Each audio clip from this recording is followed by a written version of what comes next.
because it is the same day. Today, I am talking about my favorite retro anime. But before we do that, if you could click down below and hit subscribe and hit like, help this channel. Thank you so much.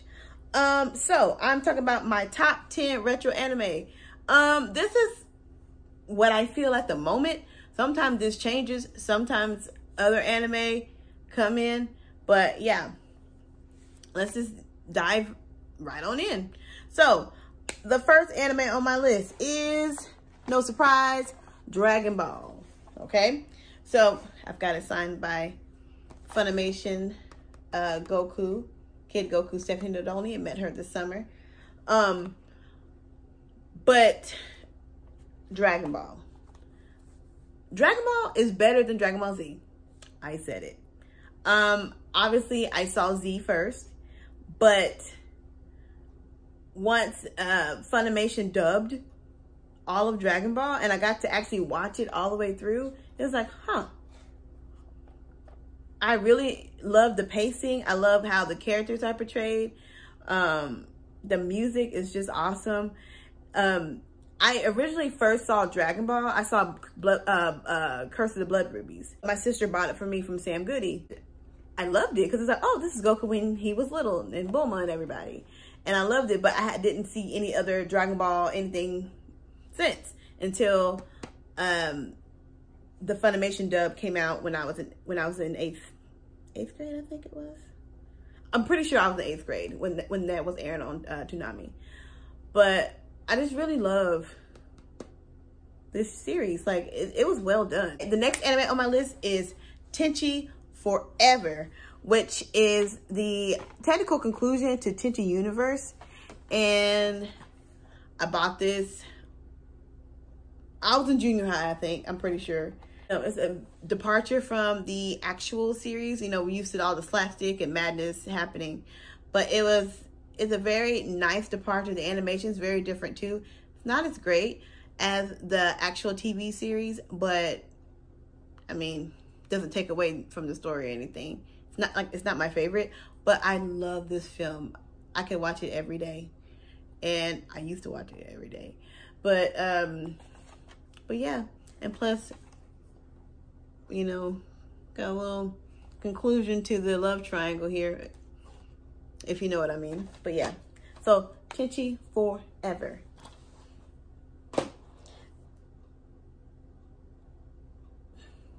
The next anime on my list is Lupin the Third Part 2. Now, I do not own any Lupin Part 2 DVDs or tapes or anything, but that series, if you were watching Adult Swim at some point in the morning, you've seen Lupin the Third advertised. And probably like other people, I was just kind of like, or probably like many of you were probably just like, what is happening? What is this? Never heard of it. Had no clue what it was. Started watching, fell in love. And of course, as with anything I find online or on TV, I have to go research it. So I went and looked up the show and had to learn everything about it. Got into the other series, which led me into, you know, all of the films and the other parts. And I am still a fan to this day, 100%.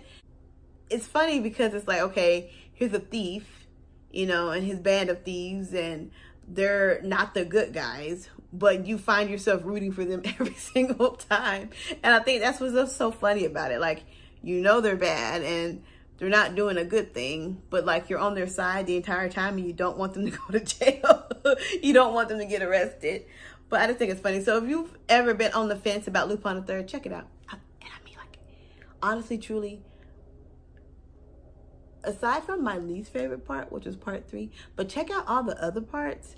Like, you know, just check it out. You know, if you're not a fan of the animation, just kind of look past it. Look at the story. Sorry, that's my air conditioner. You know, watch, get in with the story. I mean, it's very, you know, the formula is pretty much the same, pretty much every episode, but the Lupin team knows what the fans like, and they've kept that same formula, and it works every single time. Which, I mean, even with the most recent movie, which came out last year, or was it this year? It was last year. It was, well, yeah, last December.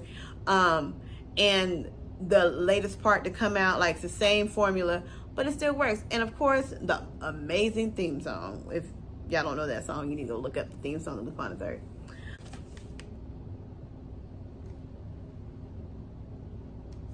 The World's Strongest. This is my all-time favorite Dragon Ball movie, and I say sometimes it's my favorite anime movie, but this is what got me into Dragon Ball as a whole, because I didn't like it at first. When I started watching, it was during the Namek Saga, and y'all know what they tend to do. They tend to stand and talk to each other like they're on a soap opera for episodes at a time, and you're like, okay, when's something gonna happen? But of course, with the film, they're not just standing around talking, it's nonstop action. And this movie is so well done. I was kind of confused. I was like, whoa, this is the same show? You know, I saw this one and I saw Tree of Might, because that's when Toonami would play the movies. And I was like, I didn't realize it was the same show. I was like, huh. So that pushed me to go back and watch Dragon Ball. And I mean, the rest is history, you know. But of course, Goku's voiced by Peter Klammis in this one, and he does an amazing, phenomenal job. But I'm so excited I got to meet him at the first Khmer-Con, and I got to meet him again this past summer, so that was great. But it's just the pacing and everything, the little insert song, everything is just really sweet about this film. But it's also, I mean, it's not necessarily nonstop action, but the pacing is done really well here, and the fighting scenes. I mean, I will shout from the rooftops. The first 3 Dragon Ball movies are the best. Like, they're just amazing. Like, I can't, I mean, it's hard to, like, when you look at the rest of the Dragon Ball movie catalog, like, and then look at the first 3 films, they're in 2 different categories. Like, that's all I gotta say. The next anime on my list is Sailor Moon. Of course, this is the first series I watched that I knew it was anime, and I knew what anime was, or at the time what they say in the 90s, Japanimation.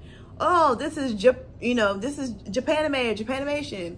And I was like, oh, cool. So it's, I would run home, literally run home from school, because school got out at 3:30. I would run home so I could catch Sailor Moon. And thankfully I lived down the street, so I could run home and watch Sailor Moon. So, I mean, it's just classic. I mean, of course, you go back and look now as an adult, and some stuff you're like, ew.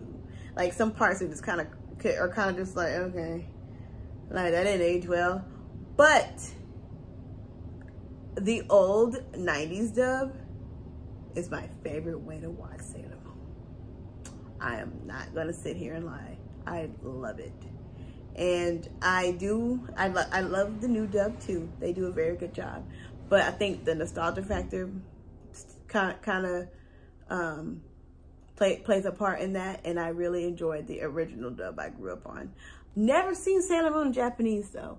Have seen a few of the movies in Japanese. I would borrow tapes from my friends at school, and that's how I saw the Japanese versions of some of the films. And I love the live action musicals. I got to see one per se. They did like a theater run, and so they for my birthday one year, I went and saw one of the musicals in theaters. So that was nice. So that's the closest I'm ever gonna get. I mean, but of course, one of my favorite things about Sailor Moon is Luna. I love Luna. I have a Luna backpack. I have a Luna hat.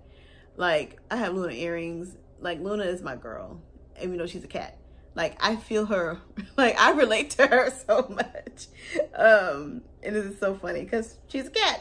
And then my next favorite retro anime is Kiki's Delivery Service. This used to stay in rotation on the Disney Channel back in the 90s. Kirsten Dunst plays Kiki in this English dub. And it is just so, like, it's just a vibe. Like, I feel Kiki. Like, and I mean, if you haven't seen it, I'm not gonna give any spoilers or anything. But, like, I truly understand, like, her pain and, like, what she's going through and what she wants to be and everything. Like, I understand Like, she's a whole vibe. Like, a lot of the Ghibli heroines, like, my girls. Because I understand. Maybe I was a Ghibli heroine in a past life. I don't know. But I relate to them all the time. But yeah, this one is close to my heart. We would watch this all the time on Disney Channel. I wonder, did we ever record it? I don't even know if we ever recorded it off the TV, but I don't think we did. But when this would come on air, you best believe we made sure we were inside by 6, 7 Central so that we can watch Kiki's Delivery Service, you know. But yeah, I was going through my collection, realized I didn't even own it, and I was just like, what in the world? So I had to grab this one. So Kiki's Delivery Service, about a adorable little witch who's just trying to find her way. My next favorite retro anime is Pokemon. I wish Bulbasaur was real. But this is the closest I'm gonna get. I got this from KB back in the 90s.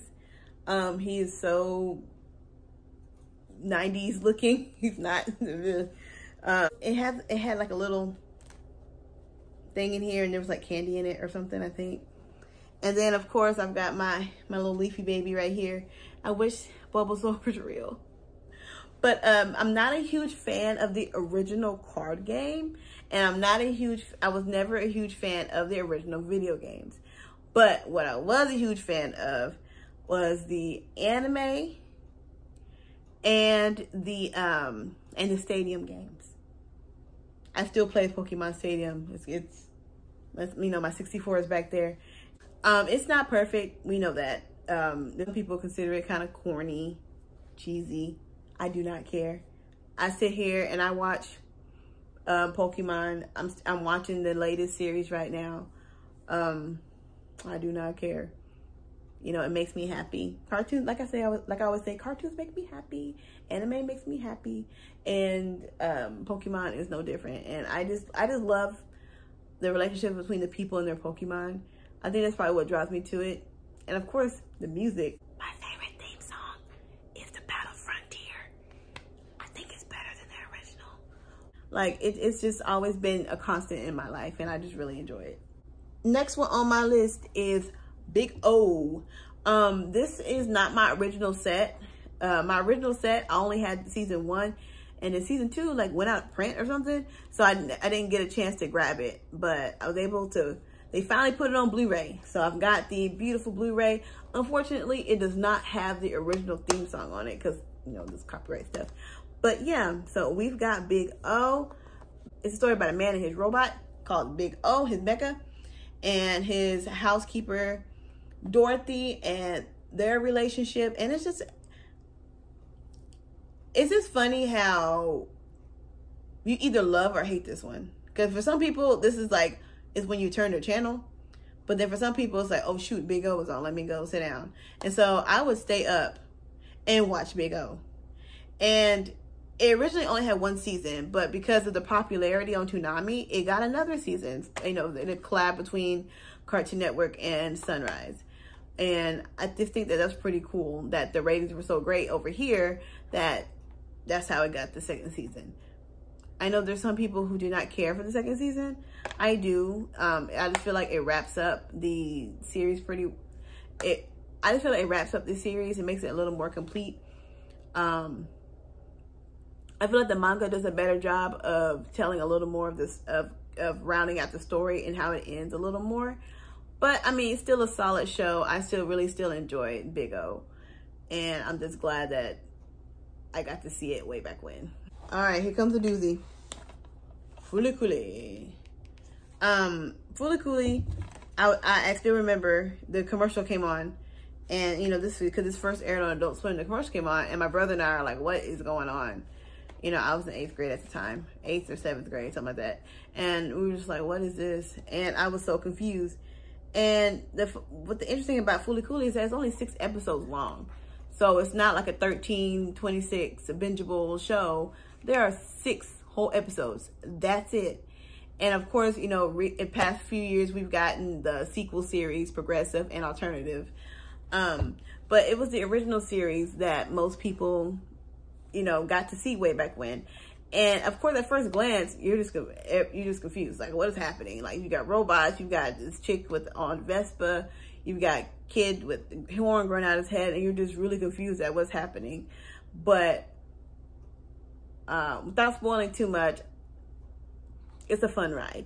Like I said, if you like any of the things I just listed, so if you like giant robots, if you like robots, if you like sci-fi, if you like, you know, doomsday type stuff, I think Philly Cooley would be a good pick for you.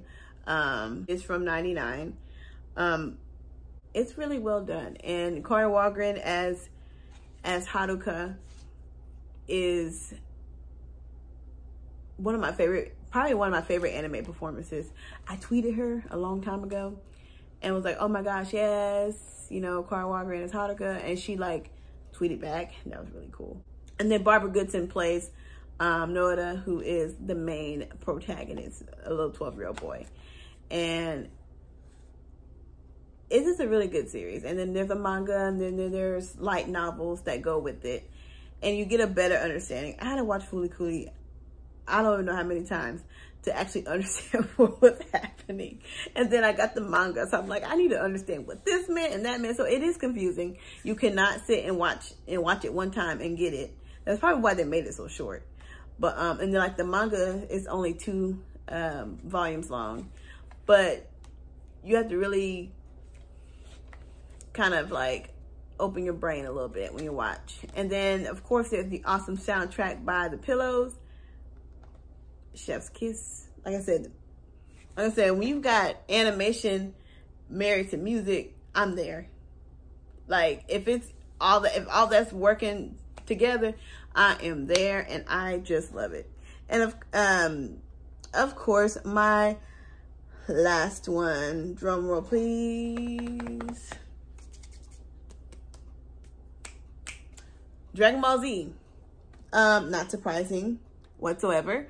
Dragon Ball Z is my all-time favorite anime. Like even though I stated before that Dragon Ball is the better show, my favorite series of all time is Dragon Ball Z. There's a lot of nostalgia there. You know, my niece and I watched that show growing up. We had our own like little special rituals and our like little snacks we would make to watch Dragon Ball Z. I mean, Dragon Ball Z was on all the time. It came on after school. It came on at 11 o'clock at night. One of the biggest parts of the show, biggest moments of the show that made an impact was, you know, the introduction of Trunks. You know, because he was, you know, this gentle soul who was trying to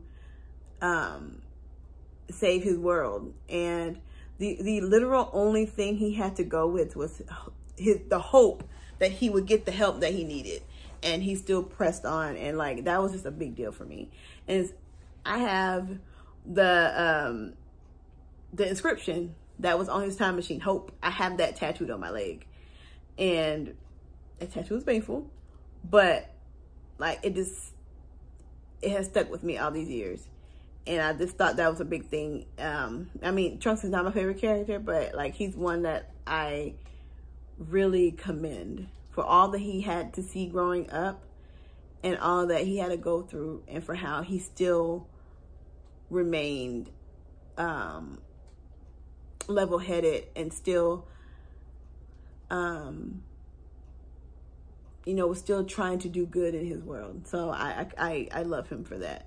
But of course, my favorite character is Gohan. Gohan's my boy. He always will be. I am Gohan, right? But yeah, I love Gohan. And all the characters, really, I just love how everyone, like, at some point has tried to Goku, but now they're all friends. And it's just, that just cracks me up, because like Goku will forgive anybody. And you know, if you're a fan of the series, you know that already. Like he is willing to give everybody a second chance. And I think that's something that can be, you know, that's a lesson that can be kind of carried over to today, like, you know, giving people more chances. But of course, there are people who are just not going to take that chance. Frieza. But yeah, so those are my top 10 favorite anime. if I did I'll probably do a top 20 because there's way more I need to add to that list. Thank you guys for watching. Again, if you like this video, please hit like, please subscribe, and let me know down below what some of your favorite retro anime are. And maybe give me some recommendations on maybe some ones that I may have not seen. Just let me know below so I can probably check them out and maybe do a review or something in the future. Thanks, guys. Bye.